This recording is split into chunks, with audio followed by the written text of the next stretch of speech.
So we're here with my friend Steve Springer. He is really kind of opened up the mental approach to baseball with a series of audio tapes. He was a scout at the time, I believe. Am I correct?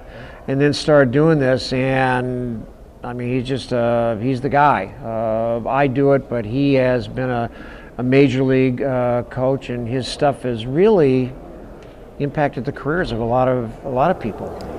Yeah, it's been awesome. I mean, I was the mental coach the last 8 years for the Blue Jays. I played 14 years in the minor leagues. I was sort of a legend in the wrong league. I spent 11 years in AAA. Played in 1,591 minor league games and had 1,592 hits. I was glad to see that. I got 2 hits. Crash Davis, you're Crash Davis. You got nothing on me. Got 2 hits in each league in the big leagues. You know, it doesn't sound that great until I tell you I was 4'11", 90-pound freshman in high school. I got 3 at-bats. When I was a senior, I was 5'8", 140 pounds, so I grew 9 inches in high school. I just went from tiny to small. First year on varsity, nobody ahead of me, and I had a sophomore take my job. My brother was a stud, 1 year older than me. He was all-state at Golden West Junior College, and I went out for the team there thinking, no, the coach knows I'm coming there. He didn't even have to call me because he didn't. And I went out for the team, and I got cut, which is baffling how bad this coach thought I sucked. My brother's all-state, and I get cut. So I got a job at Disneyland working on the canoes, trying to get bigger, stronger, faster, and 3 days later my brother came home with the uniform because 3 guys quit. So I was 19 years old on the team. I got 3 at-bats the whole year, and I ended up playing in the big leagues. So my message for kids and parents out there is your kid's not too small, right? I mean, a lot of kids are really, really small when they're 9, 10, 11, 12, 13, 14, 15, but they will grow. And most kids that when they get their man body, they could shrink 2 inches and be a big leaguer if they have ability, right? You got to be strong, got to have instincts, got to be a baseball player, but you don't need to be 6'2" or 6 foot even. I mean, fortunately, I grew 4 inches when I was 20, and now I'm 6 foot, 170 pounds. I was always a good player. I just wasn't strong enough. I didn't need to grow 4 inches. I needed to get stronger, and I got stronger and went from a second string second baseman to an all-conference shortstop in 1 year. Got a full ride to UCLA, greatest 5 days of my life, until I looked at my transcripts. I couldn't get in. I was like, really, buddy, you took badminton? So that sucked. And then I ended up going to University of Utah. Hurt my arm, DH the whole year. And best thing about baseball, you're going to be evaluated every day by somebody. And I had 50 scouts in the stands, see Rick Aguilera, Wally Joyner, and Corey Snyder. Sure. All right, younger people think Mike Trout, Bryce Harper, and Clayton Kershaw, because that's who these guys were. Absolutely. And I went 5 for 5 that day with a bomb, 2 doubles, and 5 RBIs, and I got drafted by the New York Mets. God bless. It was awesome. It's mind-blowing. Like, I can't tell you how many people told me, you're too small, you're only here because you're brother. You're not going to play in high school, college, pro ball, or get to the big leagues, and I got there. My question right there is, I mean, it's mind-blowing. It's the baseball version of Rudy, but it's even better. Absolutely. Yeah. And I can't tell you how many books I've given away, how many of your tapes and all that kind of stuff. I mean, this is just a great life lesson. Forget about even baseball. So what was it? Was it just hell with you, I'm going to show you? What was the mental set that you had, the emotional set? Was it I'm going to prove that I can do this? Was it the passion for the game? What kept you going? Well, it's like we talked about earlier. One, I knew the alternative, getting a real job. I didn't want to do that. I felt I was good enough to play in the big leagues. Like, once I got that good body, my man body, and I led a league in hits in A-ball, then I went to AA, then I went to AAA in like quick 2.5 years. So I spent 11 years in AAA, and in my mind, you can't tell me that I shouldn't have spent 5 years in the big leagues. Absolutely. It's like Billy Bean's quote on my website. He said, "Spring, if you knew this at 18 instead of learning at 30, people might know who you are." I'm like, thanks, buddy. It's the truth. Yeah, and so it's, I feel blessed to say I got 2 hits in each league from that story that I just told you, and but like I said, you can't tell me I shouldn't have spent 5 years, and this is what I'm teaching now. What happened with when you were in the minor leagues? Because you kind of had, I wonder sometimes when I read your story if you weren't saying to yourself, "Oh, I've been to this movie before." Because I agree, I've done a lot with the minor leagues, and you certainly were that kind of player. Did you get frustrated during that process? I think the biggest frustration is I was with the New York Mets in the 80s. And my AA team, we had 18 guys playing the big leagues. You know, I was like, all my buddies labeled me the best that's never been to the big leagues. I think if I was with another organization, maybe not as strong, I might have got a little bit, you know, better look. But I was fighting Wally Backman, Tim Tuffle, and then Greg Jeffries came up, Keith Miller came up, and so I was always seemed like I was just half a step behind in the think people's about asking mind. to be traded? Did you ever think? Yeah, I got traded in 1988 with the White Sox. I re-signed with them in '89, had a good year, MVP of the team, no call-up, and then I signed with the Indians in '90. And John Hart, I remember it was like it was yesterday. It's in my book that, you know, he came in. I was sitting decent, and I said, "Hey, John, man, is there any chance I'm going to get a call?" And he's like, "Spring, just keep doing what you're doing." And like a couple weeks later, I got the call for the first time after 8 years in the big leagues, I believe. I mean, in AAA, and it was just awesome, man. It was, you know, I asked Keith Miller one time. I said, "What's the big leagues like?" And he said, "Spring, picture it as good as you could picture it, and then times it by 10." And he was right. And I got 2 hits with them. Spent 3 weeks in the big leagues. Next year, I signed with the Mariners. Hit 17 bombs. Learned how to drive the ball a little bit. Then I re-signed with the Mets. And I got called back up with the Mets in 1992. You know, I consider myself. I've seen your on tape. I've seen your first at bat. Right, with and that, my whole identity for me in baseball is I was a New York Met. I spent 1 day in New York in my life. I get called up one day, Phillies, pinch hit off of Mitch Williams. If I don't swing the bat, then you saw the other one. Then I would have walked, but I struck out. I saw the Mitch Williams one also. Well, we went to the West Coast, and I went like 2 for 5, and I got sent down before I put my hat in my locker.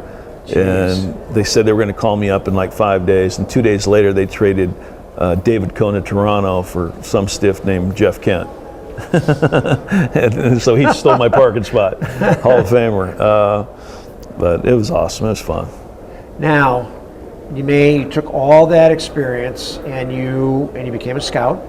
I was scouted with the Arizona Diamondbacks 2 years before they had a big league team. And then all of a sudden you get, I don't know, tell me if it was an epiphany or whatever, but you translated this into just this incredible audio tape, which gets to the bottom line. It's it's spoken at a level that the players get right away. So what induced you to do that? How did you get to that? I had a guy named Tommy McCraw, and he was he did what I do with the Blue Jays. He was a mental coach. He was a hitting coach. He was a rover, so he'd come in for 3 days a month. And every time he was in town, I was a study. He had me thinking right. We were talking. I was confident. And because I'm a dummy, I'd carry it for 3 days. And then I'd forget it. So as dumb as I was smart enough to realize when that guy was around, I was good. So I went in his room with a tape recorder and talked to me about me for 20 minutes, and it changed my life.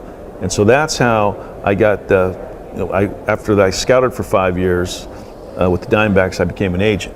Don't ask me why I did that, but I did it. And my whole mind was try to help my clients get a mental game. So I got a tape recorder. I was in the car door was opening, and it wasn't clean. It was sloppy. And I gave it to my brother who played 6 years pro ball, and he's like, "Dude, this is good stuff, man. Clean it up." So I got my head spin. I went in a recording studio, made quality at bats. The first CD I gave one to George Horton, a Hall of Fame coach at Fullerton. And I didn't know if he was going to listen to it, but he did. And that week they were playing Miami in Miami, the number 1 team in the country, and they swept them. And they scored 10 runs a game. Wow. He had this whole team listen to it 5 hours before the game. And that's when I sort of knew I had something. And then I started speaking across the country, camps, Irvine camps, USC camps, and for free. And you could count the parents in the stands. And that's how many CDs I was going to sell when I was done speaking. Because little Johnny ain't walking around with a 20. But the parents were good. And then I just, got back into scouting. And then I met Tony LaCava with the Blue Jays, and he loved my stuff. And he took me, and I've been there the last 8 years working with kids on how to compete, how to be a better competitor than you are a player. I got some big names that call me: Nolan Arenado, Mark Trumbo, AJ Pollock, Arenado was the one Goldschmidt. that, not to diminish anybody else, but he was just a bear last year. He was just he's one of the top 5 competitors in the world, not just in baseball. And so, I played junior football with his dad when I was 8, so I've known Nolan forever. And just a great, great competitor. A.J. Pollock is a better person than a player. I mean, he's awesome. He turned Goldsmith on to me. Ben Zobrist got my CD when he was 25 years old in AA. And he said it changed the way he thought, you know, and so it's just so cool. Here you got a guy that didn't start in high school, got cut in college, played in the big leagues. Now I got Major League All-Stars calling me, and all we talk about is competing and getting the right player, because every player has two players in them. I got confident Nolan, who's a star, and I got non-confident Nolan, who sucks. Well, that guy doesn't play anymore. Right? And it's easier said than done, because we're playing a game where I can do everything right, and baseball says I suck. I hit 3 balls right on the screws right at somebody. My batting average goes down. I think I failed, and now the wrong guy starts playing. So my main vein when I speech is your career starts when you say, I don't care what I hit. The batting average is the biggest trap in the game. I can't have a goal where I can do everything right and go over. With one addendum to that is that, interestingly enough, I think I understand what you're saying, but when you do what you talk about, you are successful. I think there's freedom in not thinking. You know, the batting average is just when you stop thinking about that. When you start as you said, attack the inside half of the ball and hit the ball hard, you hit the ball hard, you win. That's what I tell my kids when I do mentoring. I said, when somebody asks you what you do for a living, you tell them you hit balls hard for a living. And if you get a hit, it's a bonus. I got a new game, new pitcher, new hero every single night I play. And most kids are going to let yesterday's game play today. And that's great when you get 2 hits. Because if I wrote the word confidence in the dictionary for a hitter, the definition is going to be when I get hits. And I don't care if it's swing and bunt, I feel good. Bring that guy into the next day. But when you go 0 for 4, if you're in that 1 for 20 funk, and if you don't go 1 for 20 times, been there, done that. Right? Yeah. And I was a scholarship player in college, 0 for 19 one year at the start of the season. Oh my God! It's misery. Now you're 0 for 1. Now you're 0 for 20. Now you're 0 for 2. Now you're and it just goes. And this is my new thing. I got a text from Augie Garrido, Hall of Fame coach, and he said, "This is the best thing that you've ever said. Is if you could get players to play every single day like it's opening day, because nobody in the history of baseball has ever walked up the plate on opening day with no confidence ever." Because there's no yesterday yet. Did you ever, I've never played golf my entire life, but you know, I used to turn the set on and watch Tiger Woods. He just radiated off of them. He wasn't thinking about the leaderboard, the next shot, he was thinking about that, whatever he had to do, and that's the secret to playing this also. Well, I've always said that if you're just teaching mechanics as a coach, you're serving the appetizer, you're skipping the dinner. Right, the dinner's the game and the mental side, and I used to think baseball was about the mind, the approach, and mechanics, all 3 important in that order. I've sort of changed it to, I believe the number 1 thing for players that fail is their approach is bad. And what I mean by that is too many hitters try and hit 94 and 79 at the same time. Well, until I get 2 strikes, I'm in control in that batter's box, and I'm going to hunt speeds. Because I don't care how confident you are, how good your mechanics are, if your approach sucks, you're going to lose your confidence and your mechanics are going to break down. Absolutely. So why am I trying to hit the fastball, curveball, slide-up, change-up, when I don't have to? I'm in control in that box, and this is what I tell my players. You don't have 5 at-bats tonight, you got 27 minimum, but 22 when your buddies are hitting and you're watching the pitch and you're studying for the test. The pitcher's the test. I'll give anybody in my house in Huntington Beach if there's a chemistry test in the 3rd inning of your next game. That pitcher's a test. Keep your eyes on him, watch him, see what he's throwing. Get the little lefty out there throwing 2-1 changeups to your buddies and is successful. And you come up with runners on 2nd and 3rd with a 2-1 count, you've already smoked his fastball. You think you're going to get another fastball? So all of a sudden we start sitting on something we're going to get rather than what we're going to hit or what we want to hit. I always want to hit a middle end fastball. My production doubled when I started sitting on something I was going to get. How come we could all hit the breaking ball machine in the cage and it turns invisible during the game? Because we know it's coming in the cage. Well, until I get 2 strikes, bro, everybody's like, oh, you're a guess hitter. Yes, I am. Absolutely. But it's educated guessing. It's not flip a coin, tails, sit breaking ball. I know what I did my last at-bat. What you just said about the 27 at-bats, that's my mantra. That's a trick question. I go, how many at-bats you go? I go 3, 4. I go, no, dude, you got 27. Well, and I believe also, if you want to be a Major League Baseball player, and the next time you watch a game on TV, don't watch it like a fan. Watch it like you're going to get an AB, right? And see what this guy's throwing and think with him. See how many times you can be right. You know, if he's not getting the breaking ball over, he's a 1-pitch pitcher. But I got to know this. This is why we watch. I believe that video on a pitcher 2 weeks ago is great. I believe that watching every pitch he throws tonight is 10 times better. Absolutely. See, I'll get Blue Jay players coming at 18, first-round pick, signed for $2 million, and they've never gotten 1 for 20. And all of a sudden they pop that 1 for 20, and they walk back to the dugout like this. And I tell my coaches, man, you better hope that's immaturity and not makeup, right? And this kid looks like he's got good makeup. Be a great competitor. Be a better competitor than you are a player, right? I tell these kids, because all these 18-year-old first-rounders think they're going to be Mike Trout, 20-year-old big leaguer. Mike Trout's a freak, right? So I told them they're 18 years old. If you could play in the big leagues for 10 years, but you're not getting there till you're 25, deal or no deal. Their initial thought is, oh, I want to be 21, 22-year-old big leaguer. I said, that's not the question. 10 years, you're not getting there till 25. Everybody says yes. 18, 19, 20, 21, 22, 23, 24. That's 7 years you're not playing in the big leagues. That's 7 years to get great at learning how to show up to be the best competitor on the field with an attainable goal to hit the ball hard and help your team win. And if you get great at that, it might be at 21, 22. But too many players let their mind get in the way of their ability instead of help their ability. Right? And this is the whole thing. This is a thought. It's not a mechanical thing. It's a thought of who's actually going to play. Because we're all going to compete. But am I competing with confidence is the question. In a game where I can do everything right, baseball says I suck. You know, it's like I told you, I can't spell psychology, but I teach it. I mean, I know it starts with an S, and that's it. Some of you guys going, yeah. But I would tell them to just keep playing, you know, and keep competing, have fun, right? Don't put, I mean, too many kids play this game with tension, anxiety, and pressure instead of calmness, toughness, and focus, right? Having some fun. And it's one of my lines. You want to play with tension, anxiety, and pressure, go join the military. Because that's where that's at. What was the line in The Rookie where the player that Dennis Quaid comes in and says, you know what we get to do today? We get to play baseball. That's it in a nutshell. Well, and what if we face the greatest pitcher in baseball? You're one of the 9 luckiest people in the world to face the greatest pitcher in baseball. It's all how you look at things. But too many, as men, we look at our negatives more than our positives. Right? I feel I'm a decent guy, and I'll think about my 10% of my demons 100% of the time. Well, you're what the clinical psychologists tell us is that's how we're wired. Our reptilian, our primal brain is what, you know, kept us out of the range of the bears. You know, so we're really programmed to be negative and look at things with, you know, what danger looks in there. Negative people suck. Yeah, you have to teach yourself to be positive. Well, and it's a choice. It's a choice. But I know baseball. I did it. I touched it. I felt it. I went 1 for 20 times. I know how it feels. It sucks, right? But when I said I don't care what I hit, I'm here to help my team win tonight. Freedom.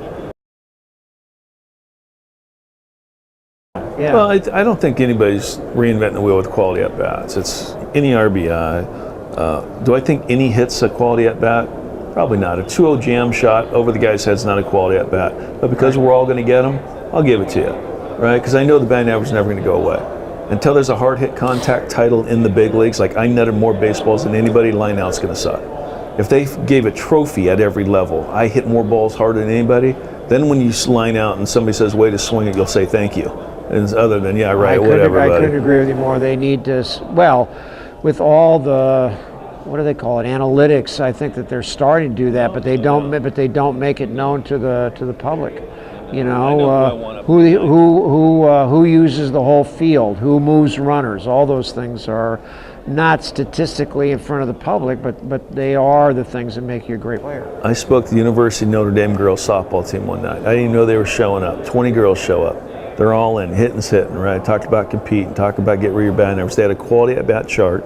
The word batting average wasn't said the whole year, and they led the nation in hitting. See, there's not a confident batting average stat and a non-confident batting average stat. It's one stat. It has no brain. It does not care who's showing up. I'm trying to help you hit your highest batting average, by the way. Yes. By getting the right guy playing. Absolutely. But it doesn't mean you hit 300. It means you get the right guy playing.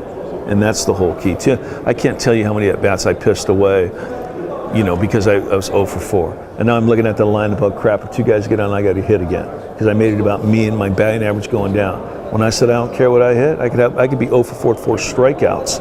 And now I'm looking at that same lineup, man, I need 2 guys to get on so I can be the hero. I want to just mention that you're verbalizing around it what the bottom line is. You just really can't care about that stuff. Sometimes we care too much. I give my kids permission not to be perfect. I give them permission not to get 3 hits today. I've never asked Goldsmith to get 3 hits. I've asked him to be the best competitor on the field with an attainable goal to hit the ball hard and help the team win 1,000 times. Because there's 2 things that happen if you're not the best competitor on the field. 1, you have 0 chance of being the best player on the field, and 2, you're cheating your teammates because they need that guy showing up. Absolutely. And it doesn't mean you get 3 hits or win every game. It means you get the right guy playing every single day. Now you get 25 guys thinking that way, that's when the magic happens. I spoke to the University of Texas, Augie Garrido, 2012. I didn't know how they were doing. I knew their coach. I never met Augie. I said, hey, I'm in Austin, want me to speak to your team? He said, Spring, if we go 6-0, we don't make our conference championship. He's like, there's no way Augie's going to pay you. I said, I'll do it for free. I said, all right, bring him in. So I go in there. I couldn't have spoke better. About ready to leave. My buddy's like, Augie wants to see you again. He's like, okay, buddy, we're going to pay you for that. I want you here next year for 3 days. Right? I go in there with the same team that just came in 9th place with freshmen and nobody else.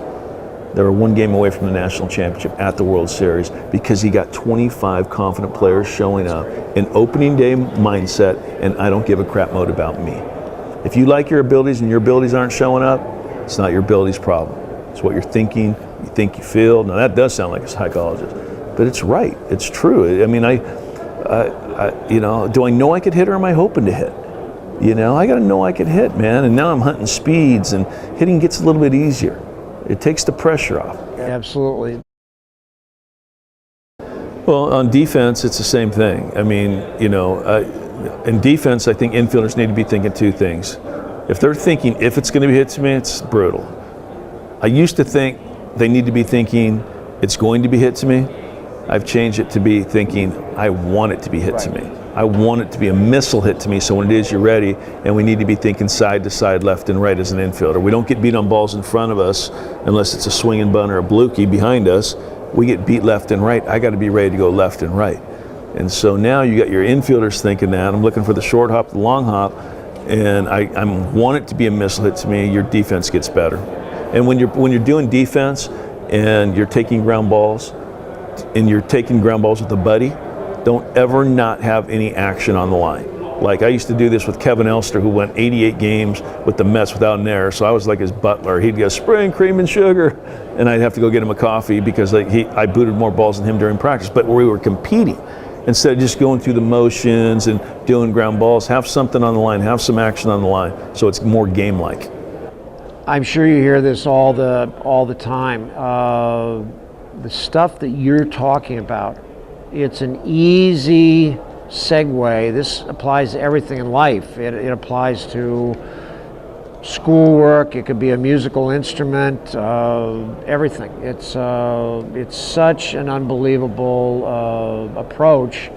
You know, I get kids. I had a basketball kid from California I worked with recently. I said you're gonna have to make some segues with the sport, but read this book, because how you engage, being competitive and everything is it isn't just baseball. It's applies to everything. Well, I believe that baseball has the greatest life lessons out there. It teaches you how to win, teaches you how to lose, teaches you how to be a teammate. You know, and now we get that guy playing in life, and it's good. I mean, make sure you guys go to my website, qualityatbats.com. Get my CD, DVD, parent CD, pitching CD, my book. It's money back guarantee. I believe in it so much. I believe it's right. You know, I tell stories about those big leaguers, not to impress you, but to impress upon you, why can't this be me one day? It's too many players, like I said, man, they let other people dictate how they feel. Instead of, you know what, it's like that one Facebook thing, before you can consider yourself having depression, make sure you're not hanging around with idiots. Well, I don't want to get into a long discussion, but there's so much pressure on these kids right now to perform in such. It's probably it may be the most important thing that I talk about when I talk to groups is baseball's developmental, and you're the poster child for that. You're the poster child for that. And you could have quit at any point. You could have listened to what people said about you, but you didn't, and you were successful, and you continue to be successful. And there's so much perception out there that these kids have got to step away. And when I'm friendly with Louis Lopez, And he had a very similar story. Played 20 years professional baseball. I think he played a year with the Jays. And we were talking about that, and when he got signed, he got 2 gloves and a pair of spikes. That was his bonus. And I think I said it, but it's not what somebody else thinks about you, it's what you know about yourself. And you know, that's why your stuff is so great, because it really teaches that lesson. Not only what you talk about, but what you lived is a great lesson. Well, I also believe that too many kids are quitting this game at 13 years old because of the pressure that's put on them by the one who loves them. 78%. Us parents and Johnny Testosterone Coach yelling at my 9-year-old. And I shot out a video for 2 minutes on Facebook on why kids quit on 13.